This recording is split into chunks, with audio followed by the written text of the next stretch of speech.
তো যারা একদিন জানতেন না, হয়তো হাবড়াতে চলে যেতেন যে অশোকনগরে সিজার হয় কি হয় না বা ডেলিভারি হয় কি হয় না, তাদের জন্য বলছি না, আমরা এখানে শুরু করেছি।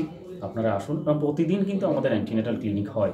আপনারা আসুন, মায়েদের পার্টিকুলারলি বলছি, এবং তাদের বাড়ির লোক যারা আছে, গার্জিয়ান যারা আছে, যে আমাদের উপর ভরসা রাখার মতো জায়গায় আমরা এখন এসেছি।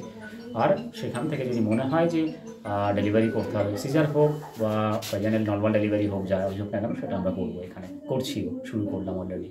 অশোকনগর হাসপাতালে আজকে সিজার করলেন, এই প্রথম হলো না এর আগেও হয়েছিল, কি বলবেন? আপনারা জানেন যে মধ্যখানে এই হসপিটালটা কোভিড হসপিটাল হয়ে গেছিলো, অশোকনগর হসপিটালটা। তার আগে রেগুলার বেসিসে এখানে সিজার হতো, অপারেশন হতো, বাচ্চা ডেলিভারি সেগুলো হতো। কোভিড হসপিটাল থেকে যখন আমরা কনভার্ট করলাম, তারপরে আমরা সিজারটা করে উঠতে পারিনি একদিন অবধি। অনেকগুলো কারণ ছিল, আপনারা জানেন, আমাদের গাইনোকোলজ ছিল না, ইনফ্রাস্ট্রাকচারও নতুন করে তৈরি করতে হয়েছে খানিকটা। নর্মাল ডেলিভারি বা জেনারেল ডেলিভারি যেটাকে বলি, সেটা অলরেডি স্টার্ট করেছিলাম, সিজারটা আমরা করতে পারছিলাম না।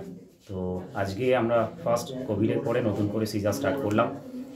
এর সঙ্গে অনেকে যুক্ত, এখানে পুরো সার্জিক্যাল টিম, সার্জারির সঙ্গে যুক্ত যারা, সবাইকে দেখতে পাচ্ছেন। অনেকে হয়তো এখন নেই, ডাক্তারবাবু যারা, নার্সিং স্টাফ বা আরও যারা আছে, তারা আজকে নেই।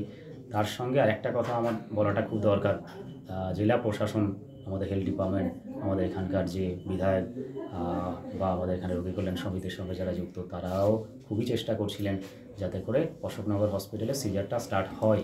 তো যাই হোক, সবাইকার মিলিত চেষ্টা, সম্মিলিত প্রয়াস, তার ফলে আজকে আমরা সিজারটা করতে পারলাম। আরও একটা কথা বলি, উনি অশোকনগরই বাসিন্দা, যার সিজার হলো, মায়ের অশোকনগরই বাড়ি, কাছাকাছি বাড়ি, মা ভালো আছে, বাচ্চাও খুব সুস্থ আছে। তো সব মিলিয়ে আমাদের একটা সাকসেসফুল ইভেন্ট করতে পারেন। সিজার ছাড়া আর কি কি অপারেশন হচ্ছে এখন আপাতত হাসপাতালে? গাইনি আমরা স্টার্ট করেছি, ছোট ছোট অপারেশনগুলো। আজকেও হয়েছে, মানে সিজার ছাড়া আরও ছোটো যে গাইনি অপারেশনগুলো হয়, সেগুলো স্টার্ট করেছি। তার সঙ্গে আমরা চোখের অপারেশন শুরু করব। সেটা জানেন, চোখের অপারেশন করার আগে আমাদের ওটি যেগুলো আছে, সেগুলো ফিজিক্যাল করতে হয়, সেগুলো আমাদের সব কালচার রিপোর্ট অনুযায়ী দেখতে হয় যে করার মতো অবস্থা আছে কিনা। তো সেই প্রসেসগুলো চলছে, আশা করছি খুব তাড়াতাড়ি এগুলো আমরা স্টার্ট করে দিতে পারবো। জেনারেল সার্জারি যে অপারেশন, সেগুলো আমাদের অলরেডি হয়, অনেক দিন ধরেই হচ্ছিল। আমাদের একজন নতুন অর্থোপেডিক ডাক্তারবাবু জয়েন করেছে, তো অর্থোপেডিক্স ছোটো ছোটো ওটিগুলো আমরা স্টার্ট করবো। মেজর ওটিগুলো হয়তো এখানে অতটা ভালো করতে পারবো না, কিন্তু ছোটোগুলো আমরা এখানে করবো। এই সিজার করতে কতজন ডাক্তারের টিম আপনারা ছিলেন, যদি একটু বলেন, কতক্ষণ লাগলো? এখানে আমার সঙ্গে আরও দুজন গাইনোকোলজিস্ট ছিল, অ্যানাস্থেসিস্ট ছিল, তার সঙ্গে বাচ্চা ডাক্তারও ছিল, তার সঙ্গে আমাদের নার্সিং স্টাফ যারা, তারা ছিল, আরও টিম ছিল। মানে শুধু ডাক্তার হলে তো হয় না, এর সঙ্গে আরও অনেক অ্যাসোসিয়েটেড লোক থাকে আর কি। তো সব মিলিয়ে অনেকেই ছিল।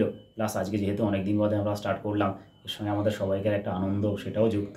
মানে সবাই যে আমরা হাত লাগিয়েছি, ছুরি কাজে চালিয়েছি, তা নয়, কিন্তু একটা মেন্টাল ইনভলভমেন্ট, একটা ইমোশনাল অ্যাটাচমেন্ট অনেকেরই ছিল। না, এখন থেকে তো রেগুলার হবে।